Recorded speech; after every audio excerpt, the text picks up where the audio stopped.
Bonjour, je suis Anne Huchette, créatrice de bien-être. Dans cette vidéo, aujourd'hui, j'aimerais vous partager ma vision de l'Ayurveda. L'Ayurveda, qu'est-ce que ça veut dire? Ça veut dire science de la vie. Moi, personnellement, j'ai découvert l'Ayurveda il y a 10 ans. Il y a 10 ans, personne ne connaissait l'Ayurveda en France. Même moi, je ne connaissais pas. Il y avait juste cette définition qui voulait dire science de la vie, qui me parlait, qui résonnait en moi. J'avais donc lu, entendu que ça venait d'Inde. J'ai toujours été attirée par l'Inde. Je me suis dirigée dans cette voie.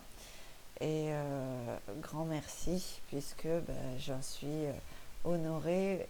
Et aujourd'hui, je suis honorée de vous partager ma vision de l'Ayurveda. Alors, pourquoi je voulais vous partager ma vision de l'Ayurveda? Parce que au bout de 10 ans de pratique, ce que je me rends compte, c'est que l'Ayurveda en France, c'est beaucoup développé. Et je vois beaucoup de choses qui sont pour moi en totale aberration.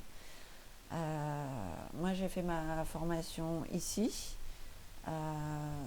sur Genève, en Suisse plus particulièrement. J'ai été formée par quelqu'un qui a vécu longtemps en Inde, qui avait donc une pratique à l'indienne. Voilà, j'ai fait ma formation ici et j'ai pratiqué ici, j'ai découvert cet enseignement ici avant d'aller en Inde. Ce qui m'a longtemps été inconfortable, puisque j'avais devant moi parfois des personnes qui me disaient « Ah, mais si tu fais de l'Ayurveda, tu as été en Inde, tu as été te former en Inde ». Je dis « Non, non, j'ai pas été en Inde ». Et en Inde, j'ai été qu'en 2017. J'ai commencé l'Ayurveda en 2011. Mais pourtant, quand j'ai commencé donc l'Ayurveda, j'ai demandé à la vie de m'apprendre ce qu'était la vie, puisque l'Ayurveda voulait dire science de la vie. Et mon enseignement s'est fait ici. J'ai appris l'Ayurveda ici, comme je vous le disais. J'ai appris les plantes médicinales de nos montagnes avant d'aller apprendre celles qu'on utilisait en Inde. Et j'ai appris ce message ici. Et aujourd'hui, c'est précieux pour moi de vous partager cette vision parce que, comme je vous disais, je trouve qu'il y a des aberrations et qu'on continue à appliquer bêtement ou automatiquement des choses qui ne sont pour moi pas vraies. Comme je vous l'ai dit, l'Ayurveda, ça veut dire science de la vie. Et de ce que j'en retiens aujourd'hui, c'est que c'est une science, un art de vivre qui nous permet d'être en bonne santé ou de comprendre pourquoi on n'est pas en bonne santé et qui permet aussi la longévité de cette bonne santé. Alors, comment ça? En Ayurveda, on prend donc en compte le fait qu'on ait un corps physique. Voilà, on a un corps physique, on a un corps émotionnel, on a un corps mental et on a un corps énergétique. Et que c'est l'équilibre de ces différents corps qui va faire qu'on est en bonne santé ou pas. On n'est pas juste un corps physique.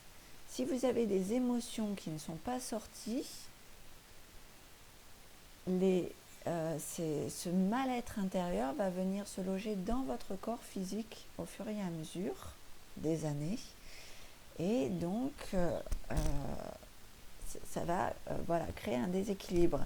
Si on a un mental qui est totalement surchargé, plein de ruminations mentales et qu'on n'arrive pas justement à retrouver une paix intérieure, là aussi ça va venir se loger dans le corps physique.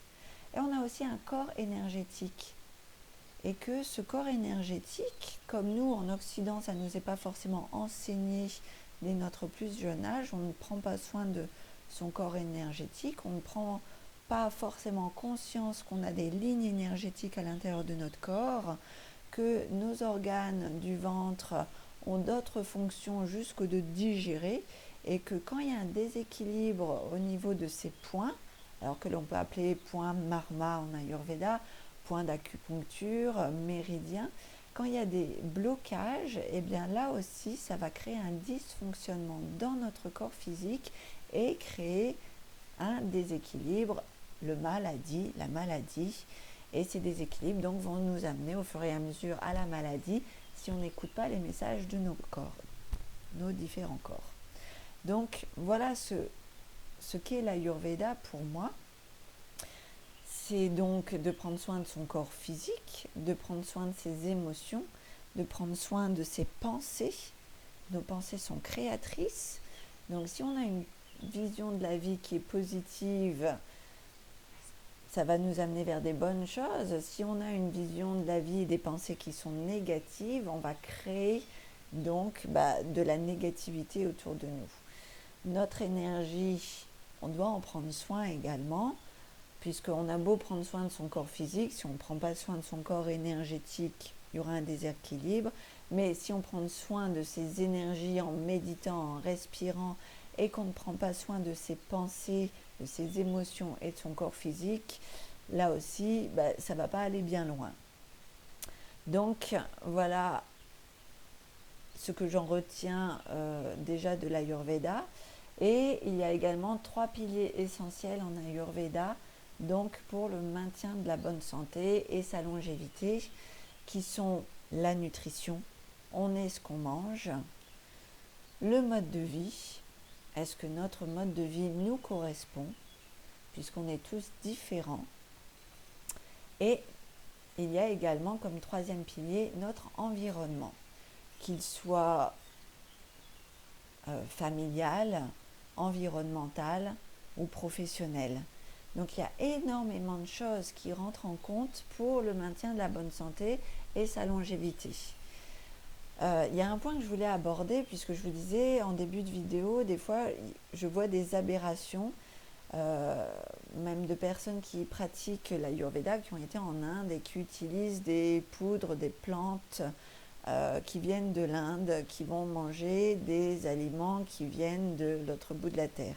Moi, ce que j'en retiens de l'Ayurveda, c'est que la terre nous apporte localement ce dont on a besoin pour être en bonne santé et pouvoir se préserver de l'environnement local. Donc pour moi, c'est une aberration d'utiliser des plantes indiennes si j'habite en Haute-Savoie.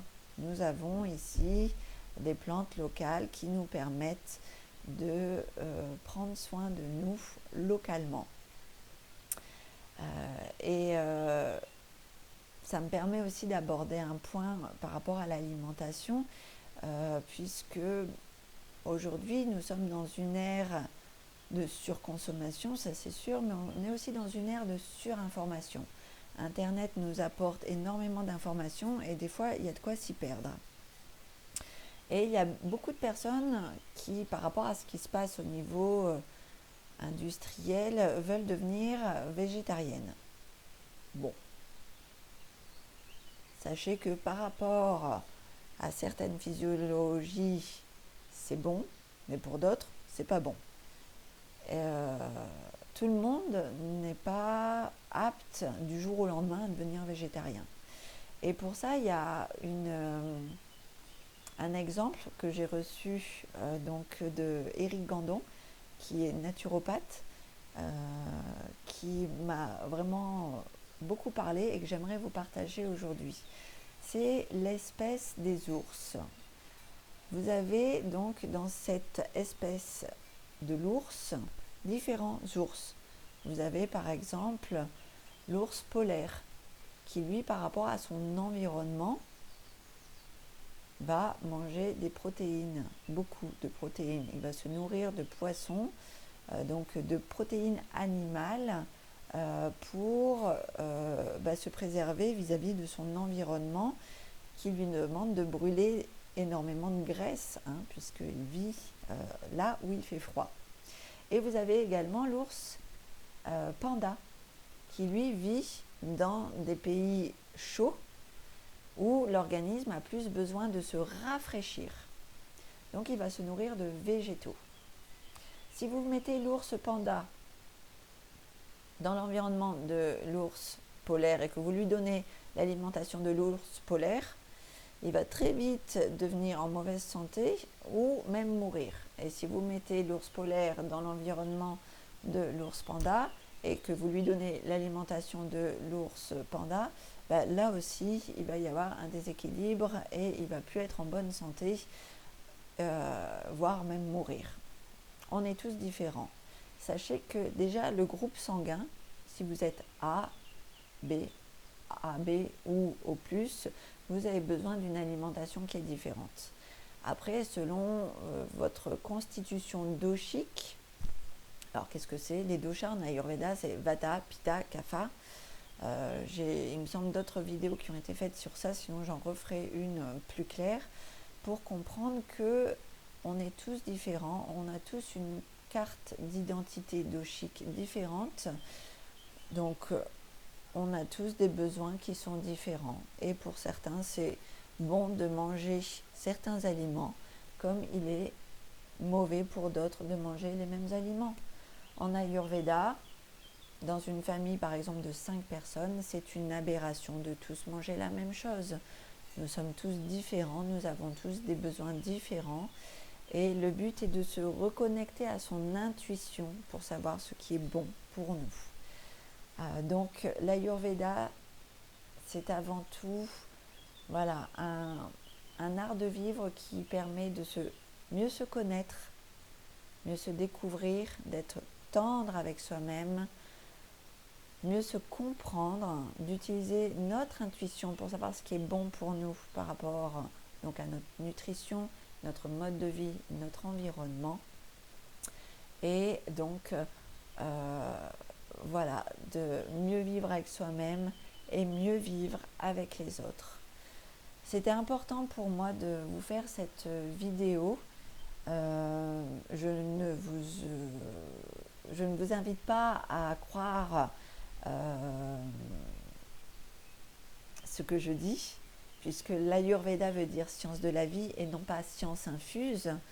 Donc je vous invite à aller faire vos recherches, à découvrir ce qui est bon pour vous, à aller à la découverte de vous-même, d'où les stages que je vous propose qui sont à la découverte de soi pour mieux se comprendre, mieux s'aimer, mieux être avec soi-même et donc mieux être avec son environnement et avec les autres. Si vous avez aimé cette vidéo, je vous invite à la liker, à la partager. Si vous avez des questions, je suis là pour y répondre.